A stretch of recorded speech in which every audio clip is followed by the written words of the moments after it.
Hello everyone. It's been a while since I did a video, and I'm gonna try and make an attempt here at making a short video. I don't know how long you want to consider short, but um, I see a lot of guys out there on YouTube, in the YouTube world, that have a lawn mowing company, and I see a lot of mistakes being made. Now, I'm in this industry. When I say this, I'm not kidding when I say 25 years. Um, Getting out of high school, I was the guy that had the little lawn mowing setup in in the trunk of his car and whatnot. And over the years, I graduated to a pickup truck, and then I bought a trailer and whatnot. I literally started my company, if you want to say, from its bare roots. I did get out of the industry for a couple of years, and I was doing some other stuff I was still in the industry, but I wasn't per se lawn mowing. I was actually doing a lot of tree work, but I was still keeping my ears, and whatnot in the industry. Now, the reason why I'm doing this video is I see a lot of guys that will have two lawnmowers either on their um, either in their enclosed trailer. They will have two lawnmowers jammed into their enclosed trailer, or they will have them on their utility trailer. Either like a stander and a zero turn, a sit down, or a stander. Different names for stuff, but you get my drift. A sit down with a stander, blah blah blah. And I see this a lot of times, and whether you're a one or two man crew, honestly, from the perspective of us who have been in the industry for several many years, a lot of that is overkill. And I'm going to go into this right now. When you're out mowing, and if you're by yourself, you physically can't run two machines at once. Hence, the reason why you only see one trimmer in this trailer. If you're a one-man crew, you can run one trimmer. I actually have the PAS units. It's actually a PAS 280. They don't make them anymore.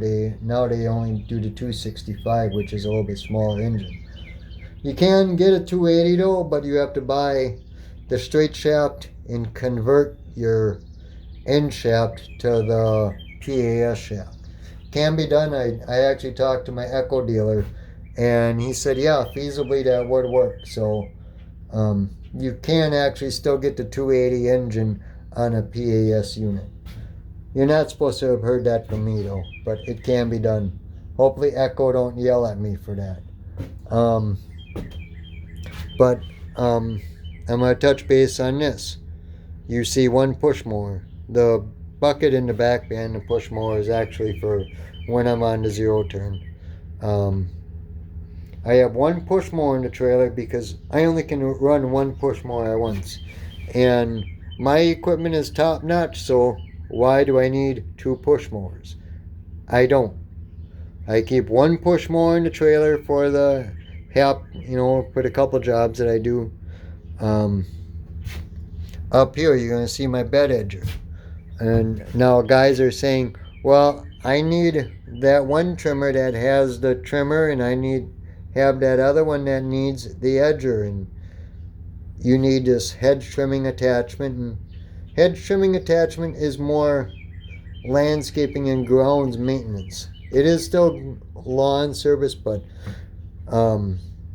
that stuff I actually handle with one of my utility trailers.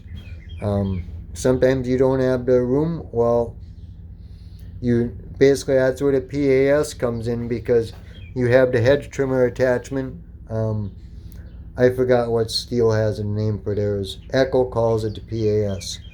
But if I do need the hedge trimmer attachment, I grab the hedge trimmer attachment out of my storage shed.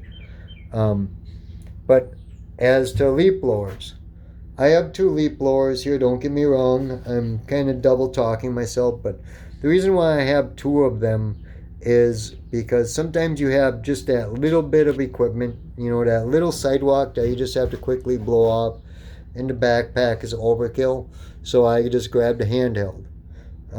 If I have a big long sidewalk, yeah, then I may grab the backpack. But three simple tools I have, plus the push mower. I have, like I said, the edger attachment up there. I do have my bagger on the wall in case I do need the bagger for the push mower, which rarely I use. Quite frankly, I could take it out here this time of year. During the dead of summer, I'm never bagging anyway. Shovel and a push broom. A shovel and a coal shovel in case I have to clean something up. A pitchfork in case I have to move something around. Broom and a rake. Very simple. Gas can for the push mower. 2-cycle for my the trimmer and the backpack and whatnot. You're seeing an air compressor down there. I have an air compressor in the trailer because this trailer is wired up for 110. I can actually plug the trailer in and the compressor will fire up. I also have a portable air tank down there, bottle jack, extension cord, just a bunch of oddball stuff I keep in here. Trimmer twine up there. I keep a bunch of miscellaneous stuff in here, and paper towels in case I get my hands greasy or something. A lot of this is just your basic setup. Having the extra equipment is on almost every level. I hate to word it this way, but when us seasoned landscapers see the guys running around with two big machines and there's one guy in the truck, a lot of us actually wonder if they're actually being used. I talk to a lot of my, I don't know if you want to say competitors, because I do work with them. And we actually talk about that from time to time, that, why do they have so much, why does this person or that company or this person have so much equipment when, a lot of times it's actually not necessary. Same thing with this. Up until recently, quite honestly, I was actually using, I still actually do use them, heavy duty garden tractors. Only up until recently have I purchased this. But I actually purchased something that I know is never going to fail on me. And the reason being why I bought that, I don't want to turn my phone too much because I don't want to mess with the angle, but why did I buy that? I'm going to touch base on a couple of things. Alright, now I'm actually zooming in here, and if you can see this right here, it's actually a hydraulic cylinder. My deck, I do not have to deal with lifting with a lever or a foot pedal. I actually have a hydraulic controlled deck. So basically when I want to lift and raise my deck, right here is down, right here is up, up, down. That was one of the features that Kubota offers, rather than fighting with lifting and lowering the deck. Another subject that I'm going to touch on, which I have to close my seat here. I got to get this down. It's kind of hard to get down.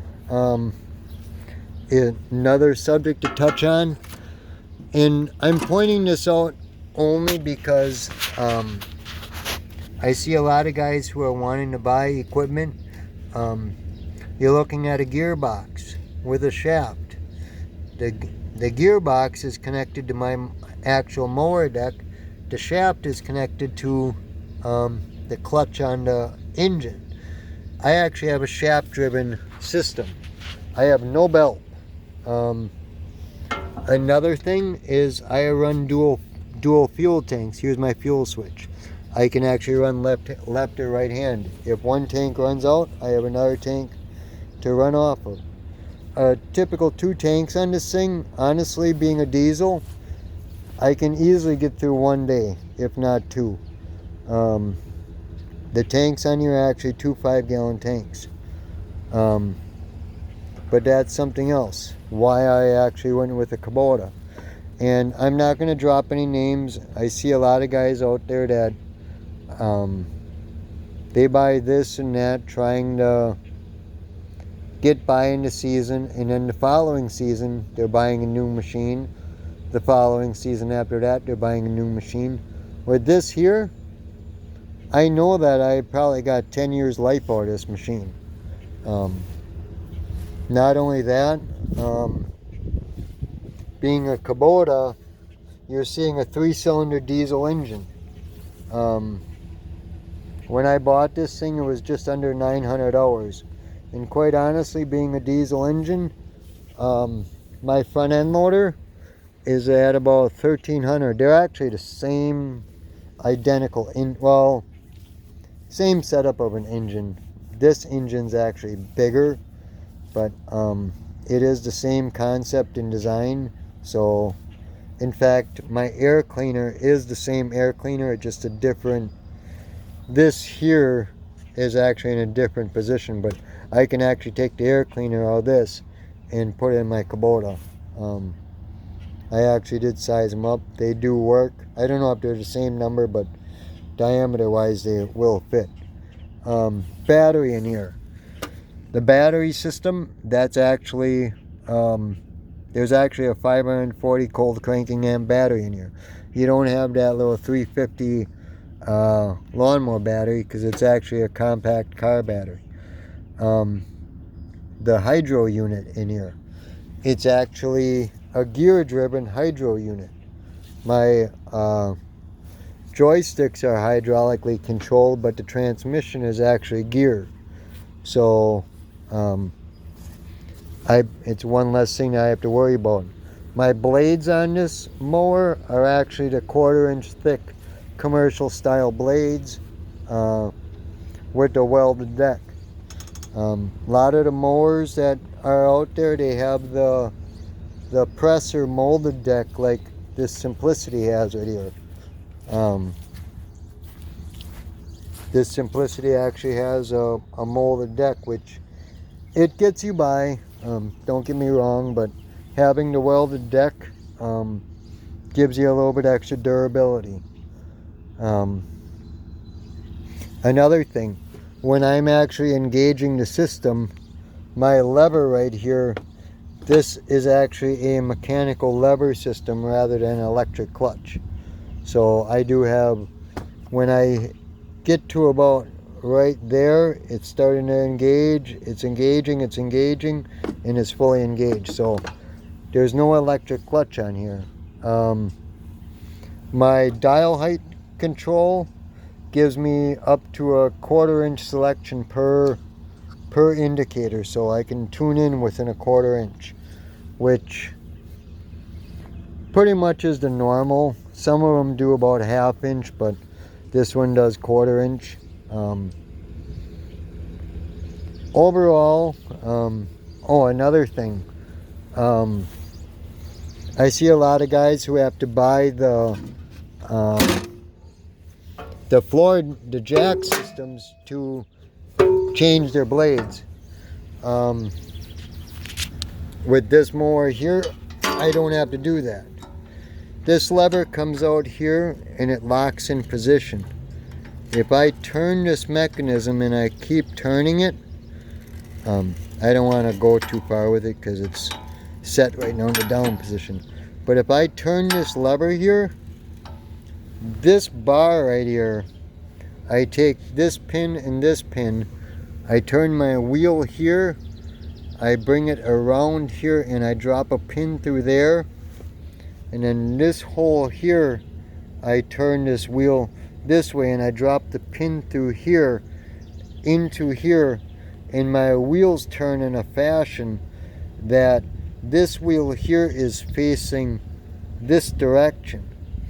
When I turn this crank, this spindle here goes down, this side over here goes up, and in doing so, this here is my actual jack for lifting the front end up. Whether I need to service the blades, if I get something tangled up in my undercarriage, I don't need a jack system or set something up with ramps to drive up the front end on. I can literally lift my front end while right on the job site with just the crank of this lever here. So I can't do both. I can't hold the phone and operate the crank at the same time, but it's a bonus that basically when you're buying a machine like this, you're paying for all these bells and whistles.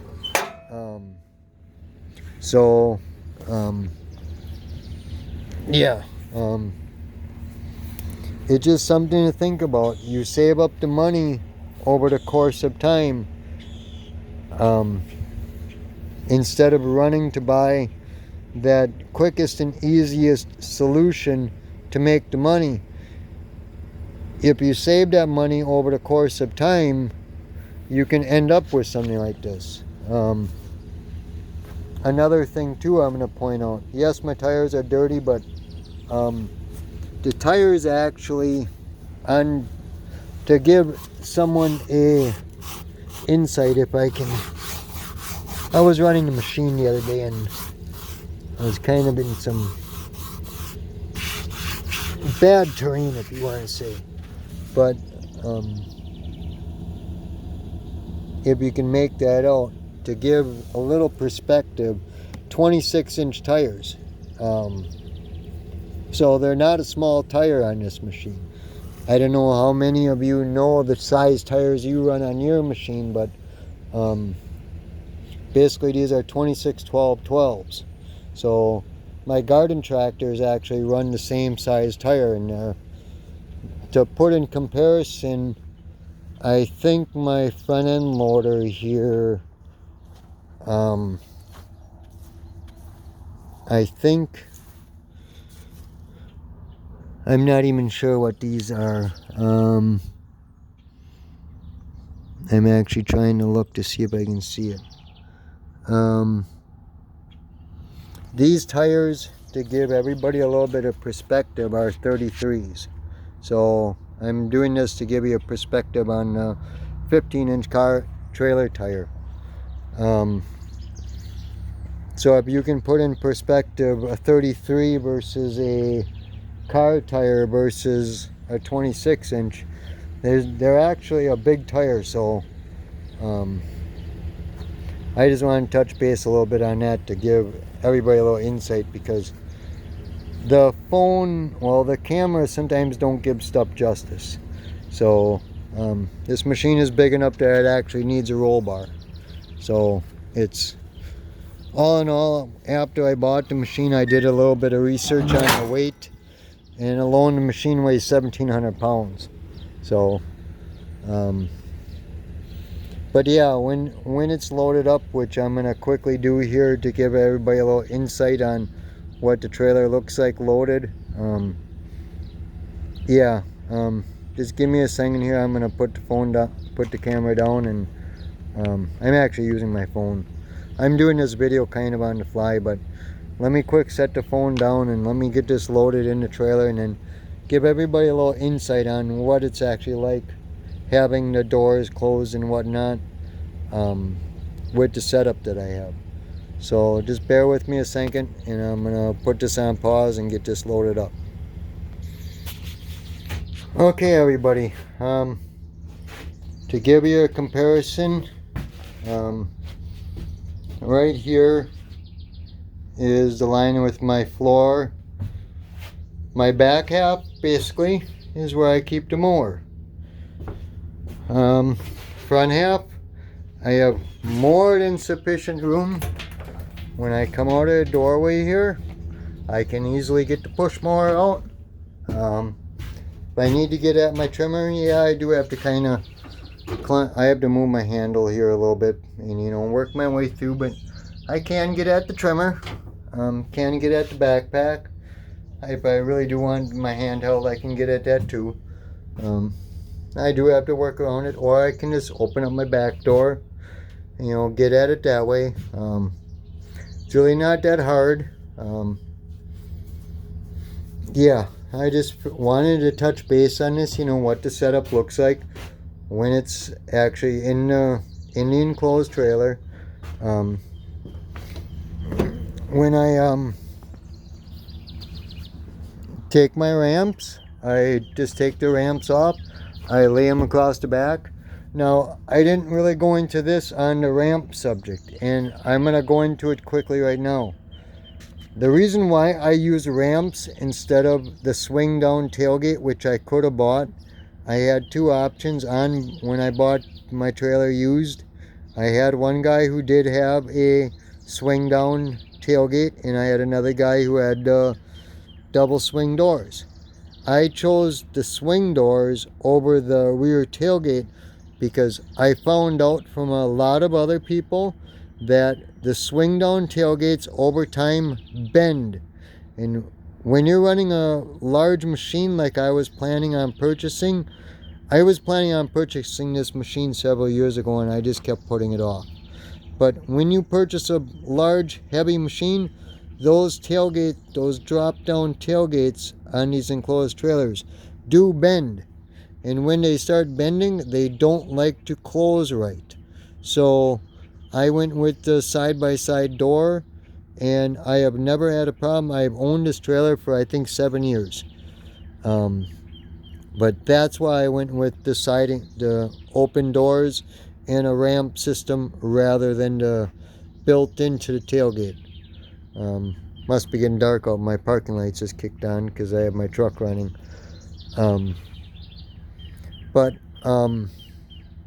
Yeah, so you're seeing ramps. I use ramps rather than the tailgate. I could easily, have this converted over to a swing down tailgate, but I don't want my rear door to bend over time. So I have a simple system. I have two bolts here that hold the ramp in place just enough to hold it on when I'm driving in and out. I pull those two bolts out, I put them back in the floor, I lay the ramps down across the back, and the problem solved. It takes me all of 30 seconds to set up my ramps and drive the mower, whatever, a minute to drive the mower out, if that. But yeah, that's one thing I did want to kind of touch base on, why I have the ramps. It's just something I found out over time that yeah, it's one of those straightforward things. I've touched base on the air compressor. I touched base on tools.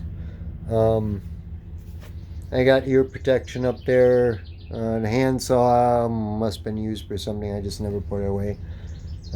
Jumper cables. I do have a cabinet marked first aid. Yes, I do have first aid in the trailer here. That cabinet was actually a throwaway from something. Same with this. These drawers were a throwaway from something. I just whipped up a cabinet. Trimmer twine. A lot of guys said they need this fancy system for distributing their trimmer twine. I found out this works. I have a spindle going through here. I pull out the bar. I can put a new wheel on. I keep as you can see, it says razor blade sharp. I keep a razor blade right there that's in the thing, so I can just cut the trimmer twine. If I don't have something to cut with, there's a razor blade there built into the system, if you want to say. Gas can. I keep a gas can for the push mower and trimmer. Wheel blocks in case I have to disconnect for some reason on a hill. But yeah, touching base on a basic setup that a guy needs to mow lawns.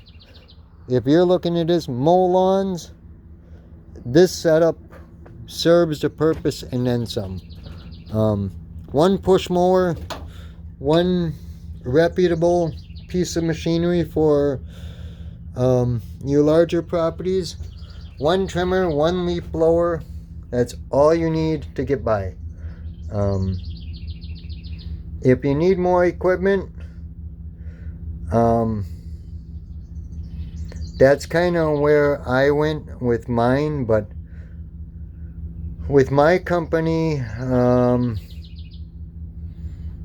I set up my company on a little bit different angle because when I do my landscaping work and that, I have a separate fleet of equipment for that. Whereas this is just strictly the lawn mowing portion of it. You're seeing the front end loader sit there, yes. But when the front end loader goes out, this is the trailer that it goes out on. That's the landscaping aspect of it, and that's a different subject in itself. I'm trying to keep this video strictly on the lawn mowing subject. Too many guys will say, well, I trim shrubs and I do this and I do that. That's where you use another setup, whether it be another enclosed trailer or a larger trailer that can accommodate the setup that you have. For example, you set up the front half of the trailer for more groundskeeping, hedge trimming, tree, shrub trimming. You have an area for that, and then you have an area for your lawn mowing area. This trailer here is just set up for a lawn mowing setup. So it's not set up to be the show up to the customer's house to trim the hedges, and at most it's to edge a sidewalk at most, because it is lawn mowing related. But anyway, I ran this video I think long enough, but I just wanted to touch base on the simple lawn mowing setup that a guy can start a business with.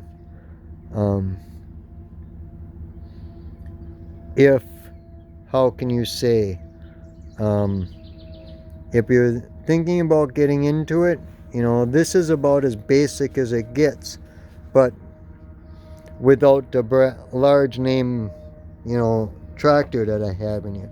But if you do want to get into it on a serious level, this is a way to go, because honestly, I know a lot of guys in the industry, and the ones who do buy these machines never have problems. It's almost a bad thing for the dealer, if you want to say. Kind of laughing when I say that, because the dealers make their money off of fixing stuff. Well, if machines don't break down, they don't make their money. But anyway, but I'm gonna wind this video down here.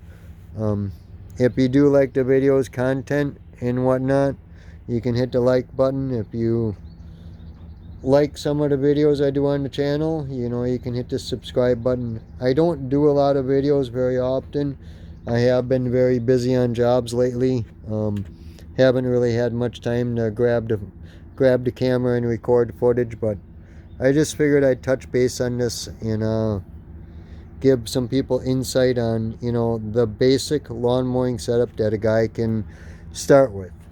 So, but anyway, I guess I'll catch you on the next video. Thanks for watching.